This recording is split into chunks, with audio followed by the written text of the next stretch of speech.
Right, so welcome back. In this section, we're going to look at the 4 ways that we respond to shame, to not getting what we wanted. Now, Tomkins identified 4 main libraries of responses that we use when we experience the shame affect. The first he called withdrawal. It's the "I don't want to talk about this now" response. It's the person who just never returns your calls or your emails. It's the person who doesn't make eye contact or is too busy to stop and talk to you in the corridor. This is the walk quickly and carry a large file school of management.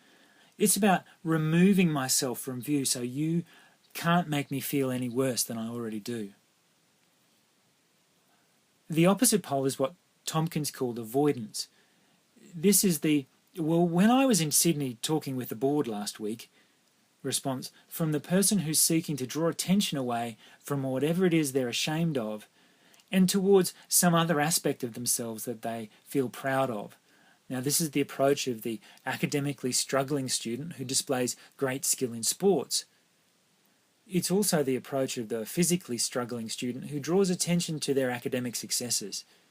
It's also the realm of drugs and alcohol, which we use to get out of our own head so we avoid and therefore don't have to deal with the issue.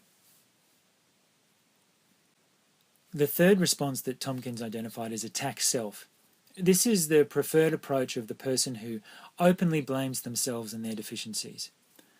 They will acknowledge it's their fault, not necessarily because they're unskilled perhaps, but because they dropped the ball on this one or couldn't find a way to get it done. They use this approach as a way of controlling how bad it feels. If I lower myself, well, then maybe you won't feel the need to do it, and I will at least have some control on how far I fall. The fourth response is the opposite to attack self, and it's known as attack other. In this mode, I seek to put you down, to lower you so that I don't feel bad. This is the realm of the snide remark, the joke at your expense, all the way through to verbal and physical attacks. This is the one that you'll probably find it easiest to recognise in others. And I'm sure you can recognise these libraries of responses in others, but I hope you can recognise or begin to recognise some of them in yourself. We all use them, and when we see them being used by others in response to something we have said or done or not done, we know instantly that we've triggered the shame affect in them.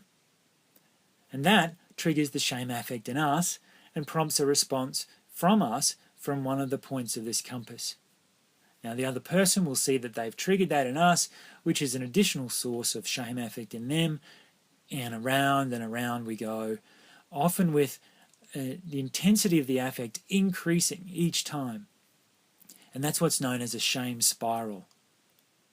If you've ever had one of those conversations with your significant other where you found yourself wondering how it could all start over a dirty sock and end up with allegations like, "You never loved me and you never supported me in my career," well, then you've experienced a shame spiral. And chances are that you would have spun through all 4 points of compass a number of times. And it can be quite a ride.